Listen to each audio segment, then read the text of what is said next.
നമ്മുടെ വീട്ടിൽ തുളസി ചെടിയൊക്കെ ഉണ്ടെന്നുണ്ടെങ്കിൽ അത് വെറുതെ അതിൻ്റെ തളിരിൽ ഇങ്ങനെ പൂ വന്നു കഴിഞ്ഞാൽ ആ പൂവിനെ നമ്മൾ ഇതുപോലെ ഒന്ന് പറിച്ച് കളഞ്ഞു കഴിഞ്ഞാൽ തുളസി ചെടി നല്ല വട്ടത്തിൽ വരാനും ഹെൽപ്പാക്കും കേട്ടോ. അപ്പോൾ തുളസി ചെടി നമ്മുടെ വീട്ടിലുണ്ടെന്നുണ്ടെങ്കിൽ നമുക്ക് ഒരുപാട് കാര്യങ്ങൾ ചെയ്യാനായിട്ട് സാധിക്കും. അതിൽ കുറച്ച് നല്ല കാര്യങ്ങളാണ് പറയുന്നത് കേട്ടോ.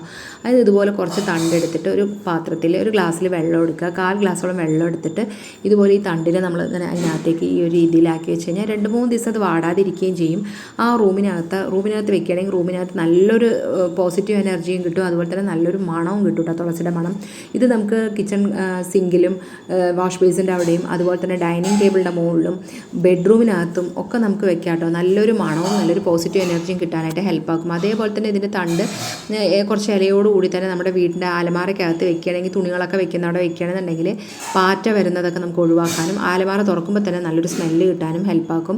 അതുപോലെ നമ്മൾ കിടക്കുന്ന ബെഡിൻ്റെ തലാണൻ്റെ അടിയിൽ ഇതുപോലെ ഇങ്ങനെ നമ്മൾ ഈ ഒരു തുളസിയുടെ ഇല അങ്ങനെ തണ്ട് ഇങ്ങനെ വെക്കുകയാണെന്നുണ്ടെങ്കിൽ നമുക്ക് നല്ലോണം ഉറക്കം കിട്ടാനും അതുപോലെ തന്നെ നമുക്ക് തലയിൽ പേനൊക്കെ ഉണ്ടെന്നുണ്ടെങ്കിൽ പേൻ ശല്യം ഒഴിവാക്കാനും നമുക്ക് വീട്ടിനകത്തൊക്കെ നല്ലൊരു പോസിറ്റീവ് എനർജി കിട്ടാനും ഒക്കെ വളരെ നല്ലതാണ് കേട്ടോ. അപ്പോൾ നിങ്ങൾ തുളസിയൊക്കെ കിട്ടുന്ന സമയത്ത് ഈ ഒരു രീതിയിൽ ഒന്ന് ട്രൈ ചെയ്ത് നോക്കുക. വളരെ യൂസ്ഫുൾ ആയിട്ടുള്ള നല്ലൊരു ടിപ്പാണ് കേട്ടോ.